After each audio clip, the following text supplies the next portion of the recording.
ஜிம்பாப்வேக்கும் நமீபியாக்கும் இப்போ T20 series போயிட்டு இருக்கு. இதுல ஆல்ரெடி ஃபர்ஸ்ட் T20ல ஜிம்பாப்வே வின் பண்ணியிருந்தாங்க.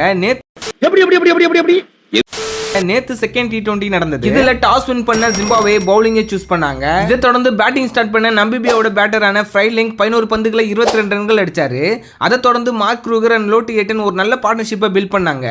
க்ரூகர் 45 ரன்களையும் அபாரமான ஈட்டன் 47 ரன்களும் அடிச்சாங்க. இதை தொடர்ந்து கேப்டன் நாக் கொடுத்த எராஸ்மஸும் 25 பந்துகள்ல 37 ரன்கள் அடிச்சாரு. இதுல 2 சிக்ஸரும் 3 4ம் அடக்கம். அவரோட விக்கெட்டுக்கு அப்புறம் பின்னாடி வந்த வீரர்கள் ரன் குவிப்பில் ஈடுபடாதனால 169 ரன்கள் மட்டுமே அடிச்சாங்க 20 ஓவரோட முடிவில். இருந்தாலுமே இது ஒரு நல்ல டார்கெட் தான். அண்ட் ஜிம்பாப்வே தரப்புல நகர்வா ஈவன் சொல்லிட்டு தலா 2 விக்கெட்டுகளையும் மஸ்பூசான் சிக்கந்தர் ராஜா தலா 1 விக்கெட்டையும் வீழ்த்தினாங்க. இந்த டார்கெட்டை சேஸ் பண்ணி ஆட ஆரம்பிச்ச ஜிம்பாப்வேயோட மர்முனி பாத்தீங்கன்னா 36 பந்துகளை 50 ரன்கள் அடிச்சாரு. இது ஒரு அபாரமான நாக். அவருக்கு உறுதுணையா ஆன பெனட்டும் 20 பந்துகள்ல 40 ரன்களை விளாசுனாங்க. ரெண்டு பேருமே அபாரமா ஆடி கொடுத்ததுனால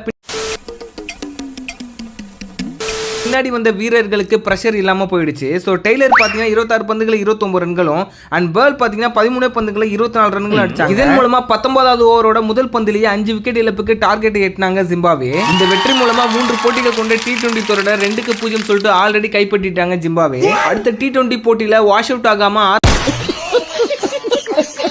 ஆறுதல் வெற்றி பெறுறாங்கன்னு பார்க்கலாம் நமீபியா. Stay tuned. மறக்காம சர்ப்ரைஸ் பண்ணுங்க. Thank you.